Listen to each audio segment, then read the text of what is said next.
अर्कोतिर मिडल इस्टमा बस्ने जसले खान र बस्नको लागि मात्रै आफ्नो आम्दानी खर्च गर्नुपर्ने नेपालीहरू देखेका छौँ। तर यो दुईवटा क्षेत्रको विकल्पको रूपमा हामीले दक्षिण कोरियामा बस्ने नेपालीहरूलाई लिन सक्छौँ, किनभने यहाँ बस्ने नेपालीहरूले मुख्यतया आइपिएसबाट आएका नेपालीहरू जसले सीमित समय 4 वर्ष 10 महिनामा आफूले कमाएको सम्पत्तिबाट देशमा धेरै कामहरू गर्न सक्छन् र एउटा के हो ग्यारेन्टेड कुरा के हो भने उनीहरू नेपाल फर्कन्छन् 4 वर्ष 10 महिनामा। तर यस बीचको ग्यापको एउटा विषय अलिकति उठिरहने कुरा के छ भने फेरि फर्किनुपर्ने वातावरण पनि केही छ। जति हामी साथीहरू फेरि फर्किरहेका छौँ त्यो फर्किनुपर्ने हामी बीचमा कुराकानी गर्दा त्यो फर्किनुपर्ने बाध्यता कसरी बन्यो त?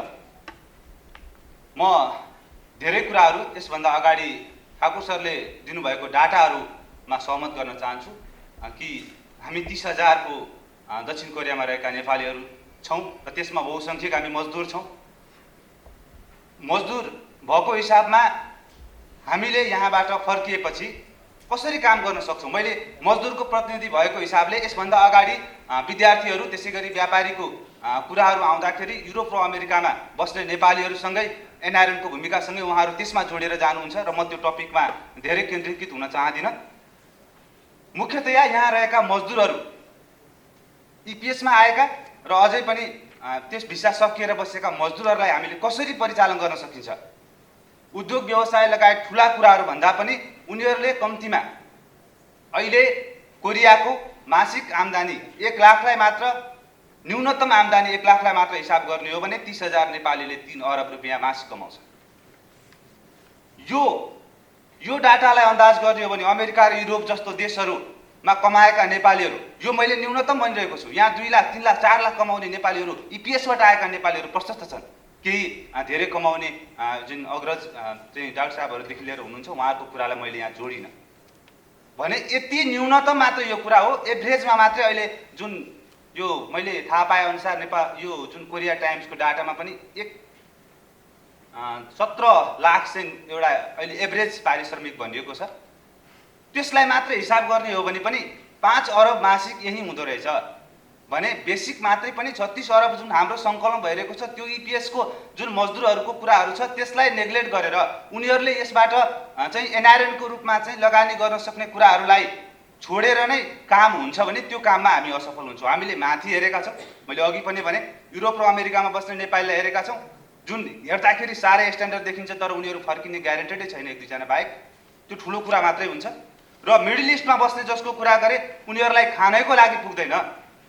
10,000 15,000 कमाएर एउटा आफ्नो शिक्षा तथा स्वास्थ्यमा लगानी गर्न बाहेक पुग्दैन भने जुन हामीले एउटा चाहिँ फर्केर के गर्ने इन्भेस्टमेन्टको बाटोमा के गर्ने भन्ने सब्जेक्टमा हामीले धेरै कुरा त्यहाँ खोज्नुभन्दा मैले के भन्न चाहेँ भने अरूका कुरा छोडौँ, हामी कोरियामा बस्ने नेपालीहरूले के चाहिँ गर्न सक्छौँ त?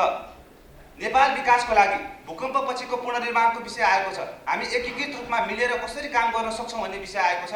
मैले छोटो कुरा गर्नुपर्दा यहाँनिर मजदुरहरूका धेरै समस्या छन्, सबहरू पठाउनेदेखि विषयमा चाहिँ हामीले गरेको उदाहरणीय काम हामीले 4 दिनको प्रयासमा 1 करोड वान सङ्कलन गर्न हामीलाई कुनै गाह्रो भएन। यस्तै गरी विभिन्न समस्याहरूमा हामीले दिनको आज बिहानै मात्र दुःखद खबर सुनेका छौँ र त्यसको लागि के गर्नुपर्छ हामी तयार छौँ। अब यतिले पुग्दैन साथीहरू, अब हामीले जुन नेपाल गएपछि फर्किएपछि के गर्ने भन्ने विषयमा जुन उत्तर खोजिरहेका छौँ अब युरोप अमेरिका र मिडल इस्टमा बस्ने नेपालीहरूको कुरा छोडिदिउँ। अब यही कोरिया बसेर कोरियामा बस्ने साथीहरूले नेपाल फर्किएपछि कसरी चाहिँ विकास गर्न सक्छौँ हामीले त्यो ठुलो कुरा छोडेर मैले अलिकति सम्झिन चाहे सोन्सीको अध्यक्षज्यूले सुरुवातमै भन्नुभएको थियो ठुलो कुरा गर्न छोडेर गफ मात्र गर्न छोडेर अब केही यसबाट चाहिँ के गर्ने भन्ने विषयतर्फ जाउँ, केही गर्न लागौँ। यस विषयमा अघि पहिलो चरण सकिन लाग्दाखेरि आइसिसीको प्रतिनिधि केपी सिटलाजीले भन्नुभएको थियो, उहाँले चाहिँ म यस कार्यक्रममा किन आएँ त भन्दाखेरि केही यो 1 2 3 4 5 गरेर यो कार्यक्रमले मलाई केही सिक्न दियोस्। त्यसले गर्दाखेरि चाहिँ मैले हामी एकदमै उहाँहरूले जुन ठुलो कुरा सोच्नुहुन्छ कि उद्यमशीलताको लागि जुन गर्ने कुराहरू छ उहाँहरूले चाहे जस्तो अरू सरहरूको प्रस्तुतिमा आउला तर जुन मैले दिने प्रस्तुतिमा इपिएसका आएका नेपालीहरूले कसरी त्यसलाई चाहिँ फर्केपछि कसरी गर्ने भन्ने कुरामा म बढी केन्द्रित छु र उहाँको उत्तरभन्दा पनि इपिएसबाट आउनुभएका मजदुर तथा सानो लेभलमा काम गर्ने साथीहरूको लागि चाहिँ मेरो कुराहरू केही उदाहरण हुन सक्ला। त्यसै गरी हामीले उद्यमशीलताको विकास जुन मैले सुरुमा उठाउन खोजेको छु, उद्यमशीलताको विकास भन्नुको मतलब सबैभन्दा पहिले हामीले जुन अनुत्पादक क्षेत्रमा जस्तो हामीले घरमा जुन मोबाइल ल्यापटप पठाउने काममा नै बढी पैसाहरू जसरी खर्च गरिरहेका छौँ त्यसलाई चाहिँ हामीले पूर्णतया कन्ट्रोल गरेर अब त्यसलाई उत्पादनमूलक कार्यमा कसरी लगाउन सकिन्छ, विवाह व्रतबन्धका कुराहरूलाई चाहिँ त्यो घर र घडेरीका कुराहरूलाई चाहिँ हामीले कसरी चाहिँ उत्पादनमूलक क्षेत्रमा लगाउन सकिन्छ भन्ने कुरा चाहिँ पहिलोपल्ट म उद्यम गर्छु। यहाँ बस्दा 4 वर्ष 10 महिनामा सुरुमै म चाहिँ एउटा उद्यमी बन्छु भन्ने सोच सुरुमा भयो र त्यस अनुसार पैसा सङ्कलन गरेर तपाईँले कन्सेप्ट बनाउनु भयो भने हाम्रा छन् केही चाहिँ सरकारी लेभलकादेखि लिएर केही समस्या छन्। अघि पनि अगाडि ठाकुर सरले भनेको कुरालाई के जोड्न चाहन्छु भने राजनीतिक अस्थिरताको बिचमा पनि हामी मिलेर केही गर्न सक्यौँ भने आर्थिक प्रगति गरेका धेरै मुलुकहरूको उदाहरणबाट हामी नै हो। हाम्रो देशको पुस्ता ले कुनै पनि यस्तो एउटा पुस्ता छैन जसले पुरा कालखण्डमा देशको लागि केही गरेको छ। कोरियाको जुन यसभन्दा अहिलेको राष्ट्रपतिको जुन चाहिँ फाकुनेको बुवा हुनुहुन्थ्यो, सायद योभन्दा अघिल्लो उहाँको जुन त्यो पुस्तामा उहाँले त्यो एउटा पुस्ता नै कोरियाको पुस्ताले नै यति धेरै दुःख गर्यो, त्यो दुःखको परिणाम नै आज यो कोरिया बन्यो। यो जम्मा 50-60 वर्षमा कोरिया यति स्तरमा पुग्यो भनेर भन्नु त्यो एउटा पुस्ताले साह्रै बढी मेहनत गरेको थियो। तर हामी अब नेपालको लागि हाम्रो यो एउटा पुस्ता अहिलेसम्म तलदेखि माथिसम्म हेर्ने हो भने कुनै पनि पुस्ता छैन। मात्र गर्व के गरिरहेको छ भने हामीले चाहिँ धेरै गरिरहेका छौँ मात्र भने, तर कुनै पुस्ताले त्यस्तो दुःख गरेको छैन, त्यस्तो त्याग गरेको छैन। एउटा पुस्ताले देश बनाउने हो भने त्याग र समर्पण गर्नैपर्छ। त्यो हामी पुस्ता बनौँ, त्यो उदाहरण कोरियाको नेपालीले गरौँ। र बचत सबभन्दा पहिले ठुलो कुरा भयो। बचत अनावश्यक खर्च गर्नुभन्दा सबभन्दा पहिले बचत गर्नैपर्छ। बचत गरेपछि मात्रै काम गर्न सक्छौँ। नेपालमा गएर के गर्ने भन्दाखेरि म एउटा यङ स्टार ग्रुप प्रालीको पनि एउटा प्रतिनिधिको हैसियत, एनआरएनको पनि हिसाबले एनआरएनको डायस्पोराको धेरै कुरा यसभन्दा अगाडिको वक्ताले भनिसक्नु भएकोले गर्दा मैले यहाँबाट फर्केपछि हाम्रो सबभन्दा शून्यताको कुरा हुन्छ। हामी 5 वर्षमा जुन एउटा ग्याप भएर फर्कन्छौँ, नेपाल जब फर्किन्छौँ हामी पुरै शून्य नै हुन्छौँ। शून्य भएपछि हामीलाई त्यहाँ समन्वय गर्ने कुनै निकाय नै हुँदैन, हामीले केही काम गर्नै सक्दैनौँ। अनि बाध्यताले गर्दा फेरि यहाँ हामी चाहिँ फर्केर आएका हुन्छौँ। र त्यस्तो अवस्थामा एउटा यङ स्टार ग्रुप एउटा कस्तो उदाहरण थियो भने म यसलाई ठ्याक्कै बिजनेसको सफलतामा लगेर एकैचोटि जोड्दिनँ। कम्तीमा यहाँबाट गएका नेपालीहरूलाई तपाईँ आउनुभयो, कम्तीमा यो काम गर्नुहोस्। व्यक्तिगत रूपमा अहिले केही साथीहरूले इन्स्टिट्युट चलाउनु भएको छ, केही साथीहरूले मार्ट खोल्नु भएको छ, लिक्विडेटर खोल्नु भएको छ। धेरै काममा चाहिँ जस्तो केही साथीहरूले बाख्रा पालन कुखुरा पालन गर्नुभएको साथीहरू व्यक्तिगत रूपमा धेरै सफल हुनुभयो। यङ स्टारले अलि ठुलो अभियान सञ्चालन गर्न खोजे हुँदा यसलाई केही समय लाग्ला, तर यहाँबाट जानुभएको साथीहरू ठ्याक्कै गएर यङ स्टारको साथीहरूसँग ठोकिनुहुन्छ, समन्वय गर्नुहुन्छ। मलाई लाग्छ त्यो एकदमै ठुलो कुरा हो। कार्यगत एकता गरेर काम गर्न सक्यो भने हामीले काम गर्न सक्छौँ। दोस्रो कुरा कार्य छनौट गर्नु पर्यो। के काम गर्ने? दुनियाँमा जुनसुकै व्यक्तिलाई हेर्नुहोस्, यदि उसलाई आफ्नो इन्ट्रेस्टको विषय छैन, अर्काले भनेको भरमा उसले काम गरेको छ भने त्यो व्यक्ति कहिले पनि सफल हुँदैन। तसर्थ तपाईँलाई मनमा लागेको कुरा के हो, के काम गर्न सक्छु भन्ने कुरा तपाईँले छनौट गर्नुभयो। केही साथी मिलेर इन्स्टिट्युट होस्, होलसेल पसल होस्, ती कुराहरूमा चाहिँ हामीले सानो सब्जेक्टहरूमा जस्तो इपिएसलाई मैले केन्द्रित गरेको छु। त्यस कारणले गर्दाखेरि हामीले सानो कुरामा सबभन्दा बढी फोकस हुनुपर्छ। कस्ता काम गर्ने त छनौट गरेपछि कार्यको प्रकारको कुरा हुन्छ। हाम्रो देश कृषि प्रधान देश हो। हामी साह्रै यहाँ ठुल्ठुला उद्योग धन्दादेखि लिएर यति त्यो एनआरएनले गर्ने त्यो गर्ने साह्रै ठुला कुरा गरिरहेका छौँ, जुन त्यो हाम्रो बसमा हुन धेरै समय लाग्न सक्छ। तर हामी कृषि प्रधान देश भएको नाताले सबैभन्दा पहिले कृषिमा गर्नु बाहेक हामीसँग अर्को विकल्प छैन। यदि कृषि र ग्रामीण स्तरमा हामी विकास गरेनौँ भने हामी कहिले पनि माथि पुग्न सक्दैनौँ। त्यो लेभलबाट नै काम सुरु गर्नुपर्छ। होइन अझै पनि हामी चाहिँ त्यही ठुला कुरा गरेर बस्ने हो, ठुला चाहिँ यो भएन त्यो भएन सरकारलाई दोष मात्र दिएर बस्ने, हामी केही नगर्ने हो भने यस्ता कार्यक्रमहरू औचित्यहीन हुनेछ।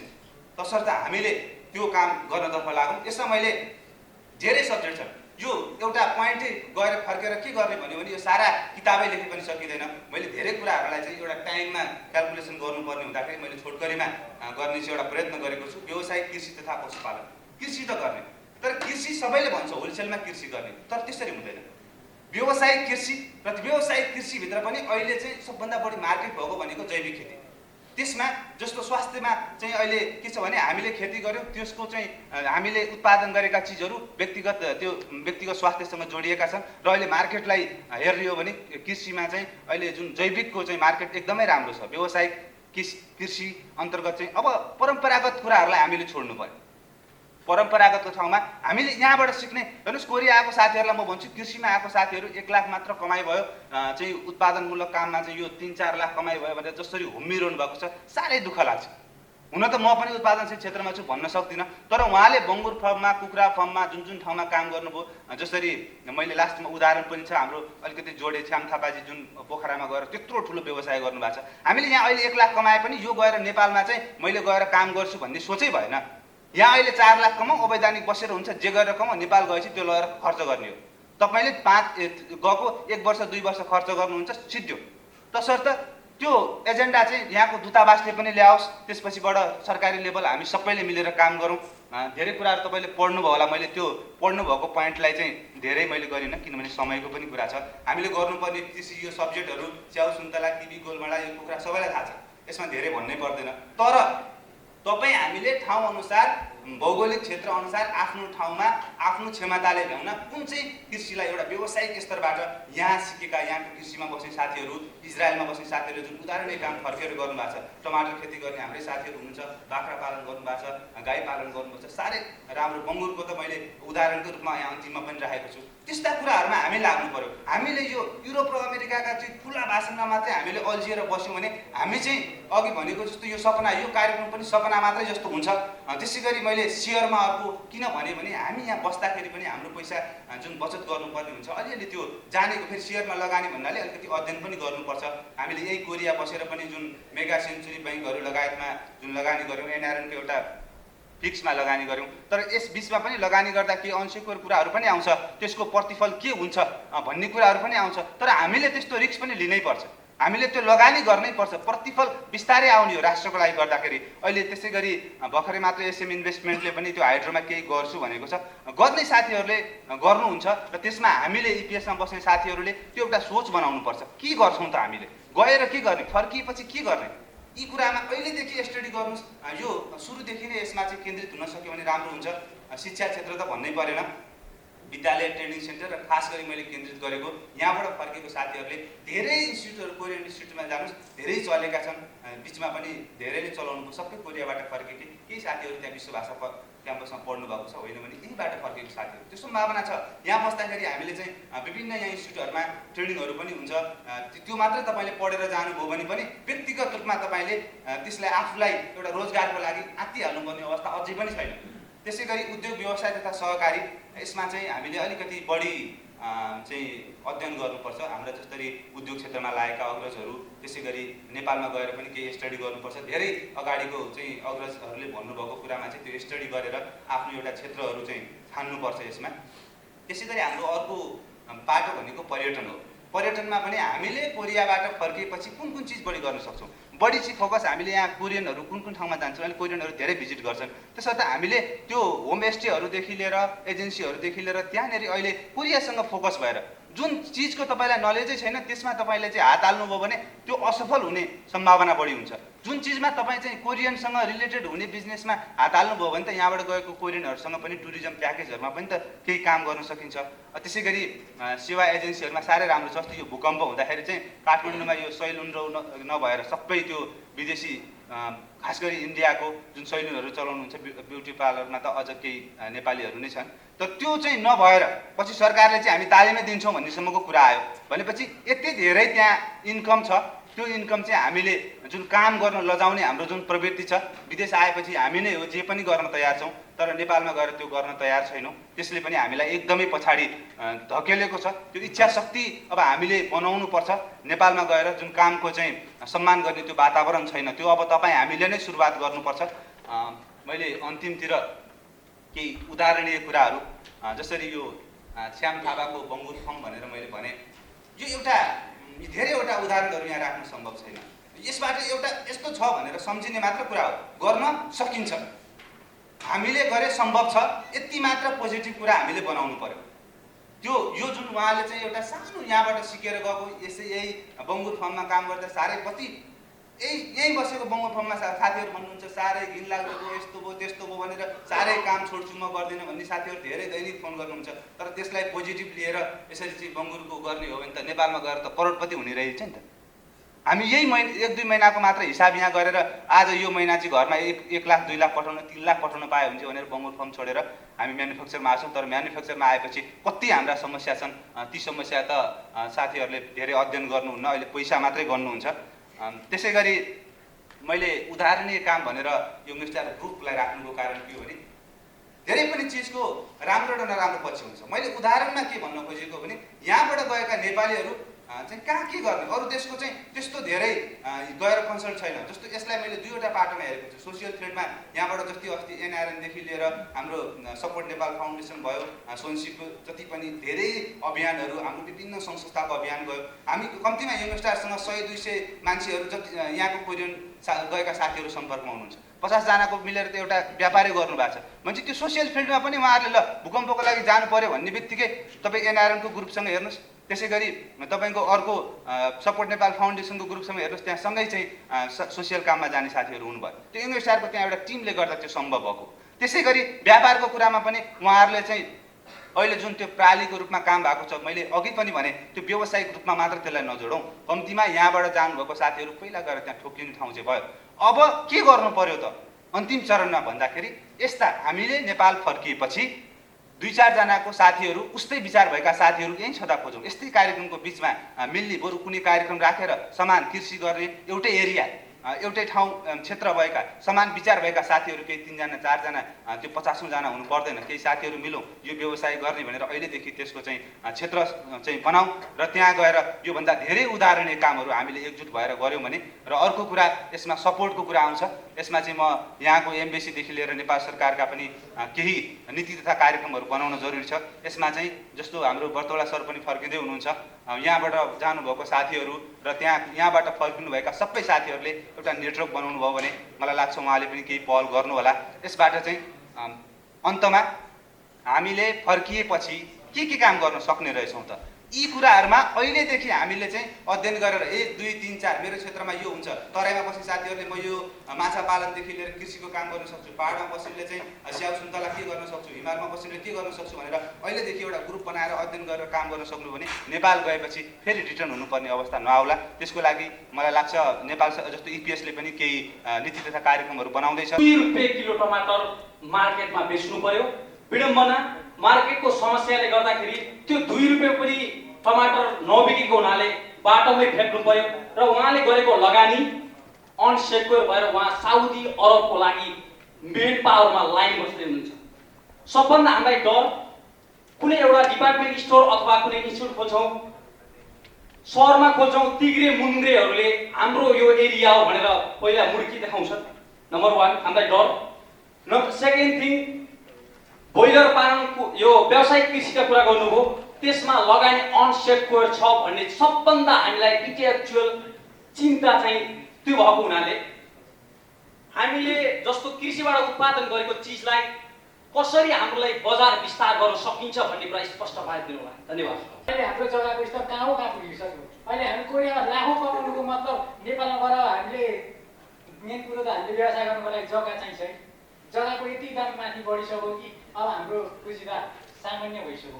अब यो हामीले जग्गालाई कसरी न्यूनीकरण गर्न सकिएला अथवा जग्गाको विषयमा पनि हस् धन्यवाद। अनि डाक्टर सुवेदीलाई छैन प्रश्न कसैको? हस् एउटा प्रश्न। ए हस्, धन्यवाद। म प्रश्न सोधिरहेको छु। मैले एउटा सानो सुझाव मात्रै के दिन खोजेको भने यो अहिले यत्रो उता गएर लगानी गर्ने कुराहरू त आयो, तर एउटा अध्ययनले के पनि देखाएको छ भने म यहाँ यो सेयर गर्न चाहन्छु।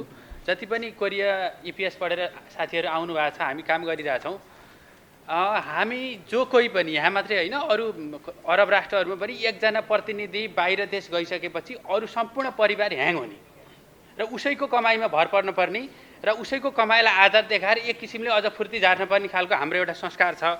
त्यसो भएर उहाँ जति पनि परिवारहरू हुनुहुन्छ जो काम गर्न सक्नुहुन्छ, बच्चा र बुढाबुढी बाहेक, उहाँहरूलाई पनि तपाईँहरूले कमाएको कम्तीमा पनि 6 महिनापछि थोरै पुँजी सङ्कलन हुन्छ, त्यहीँदेखि नै पनि एक्टिभ भएर केही काम गराउन सकिन्छ कि? धन्यवाद। समस्या छ।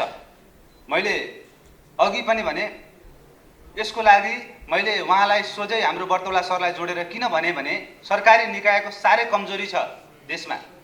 सरकारले जुन किसिमको चाहिँ एउटा हाम्रो लगानीको सेक्युरको उहाँले कुरा गर्नुभयो, त्यो कृषिमा अहिले कम्तीमा बिमासम्मको कुरा आएको छ। अहिले धेरै सरकारको भनियो भने योजनामा तपाईँ योजना आयोगको उसमा हेर्नु भने कृषिको लागि धेरै कुराहरू छन्, तर कार्यान्वयनमा धेरै कमी छ। अब हामीले त्यो समन्वय गर्नुपर्छ र यसको लागि मैले दुईवटा कुरा स्टेप कसरी अघि भने जस्तो यङ स्टार ग्रुप भने त्यसपछिबाट मैले बर्तौला सरलाई भने कारण के हो भने यङ स्टार ग्रुपले तपाईँ हाम्रो कुरा सोझै चाहिँ छेउमा पुर्याउन सहयोग गर्छ। अर्को कुरा सरकारी निकायको कुरालाई चाहिँ एकैचोटि हामीले पुग्न सकेनौँ भने इपिएसले पनि हामीलाई एउटा अहिले केही लगानी गर्नेदेखि लिएर धेरै कुरा ल्याएको छ, त्यसमा बर्तौला सरले पनि यहाँबाट गएपछि सोझै समन्वय गर्नु होला। सरकारी निकायसँगको जुन हाम्रो लगानीको सेक्युरको जुन ग्याप छ त्यो ग्यापलाई चाहिँ कम गर्न सकिएला। जुन सरकारले योजना आयोगबाट ल्याएका कुराहरू पनि कार्यान्वयन भएका छैनन्, त्यो कार्यान्वयन होला। देशमा कतिपय ठाउँमा चाहिँ बजार व्यवस्थापनको लागि जस्तो तपाईँले चाहिँ अध्ययन गर्दाखेरि त्यो टमाटर गर्ने बेलामा नै को साथीहरू चाहिँ बजार व्यवस्थापनको काम गर्न सक्छन्। मैले ग्रुपमा काम गर्ने भनेको कारण यही हो। जस्तो एउटा माट वा कृषिमा रहेका अरू साथीहरूले चाहिँ तपाईँले उत्पादन गरेको टमाटर यहाँ बिक्री गर्ने, तपाईँले बजार त पहिला अध्ययन गर्नु पर्यो नि। मैले यो ठाउँमा बिक्री गर्न सक्छु, मेरो टमाटरको माग यो ठाउँमा छ भनेर पहिल्यै त्यो समन्वय गरेर काम गरेको भए सायद बजार व्यवस्थापनमा समस्या आउँदैन थियो होला। त्यसै गरी तपाईँको त्यो साथी चाहिँ गएर फेरि पनि विदेशमा बस्ने लाममा बस्नु पर्दैन थियो होला जस्तो मलाई लाग्छ। र त्यसै गरी अर्को प्रश्न जुन छ जग्गाको उपलब्धता, यो त तपाईँ हाम्रै कमजोरीले हो। हामी कमाएका सबै पैसा चाहिँ घर जग्गामा हाल्छौँ, अनि त्यो घर जग्गाको भाउ नबढे कसरी कहाँ के को भाउ बढ्छ? तपाईँ हामीले छातीमा हात राखेर भन्नुपर्छ। हामी सबैले प्राय कोरियामा बस्नेले अर्को साल त भाउ बढ्छ भन्छौँ, जग्गा किनिहाल्छौँ। सबैले त्यही जग्गा किनेपछि अनि त्यो जग्गाको भाउ बढ्दैन। आजबाट लु हामी सबैले प्रण गरेर विदेशमा बस्नेले अब हामी चाहिँ घर जग्गा किन्दैनौँ, विदेशमा बस्नेले मात्रै, मैले नेपालको कुरै गरिनँ, विदेशमा बस्नेले मात्रै अब हामी घर जग्गा किन्दैनौँ, घर जग्गामा हामी लगानी पनि गर्दैनौँ, अब हामी मात्रै उत्पादनशील क्षेत्रमा काम मात्र गर्छौँ भने त्यो भाडामा दिने जग्गामा भाडा हुन्छ नि त्यो पनि साह्रै कममा पाइन्छ। हस्, धन्यवाद कार्कीजी। हजुर सर, अनि परिवारको चाहिँ जुन कुरा छ म अन्त्यमा जोडेँ। परिवार चाहिँ हामीले गर्ने बिजनेस यस्तै टमाटर खेती र के गर्ने ठाउँमा चाहिँ हामी पानी हाल्न जान्छौँ भने हाम्रो परिवारको चाहिँ अरू फ्यामिलीलाई पनि सघाउन जाउँ भन्यो भने यो परिवारको समानता पनि त्यसैभित्र आउँछ जस्तो मलाई लाग्छ।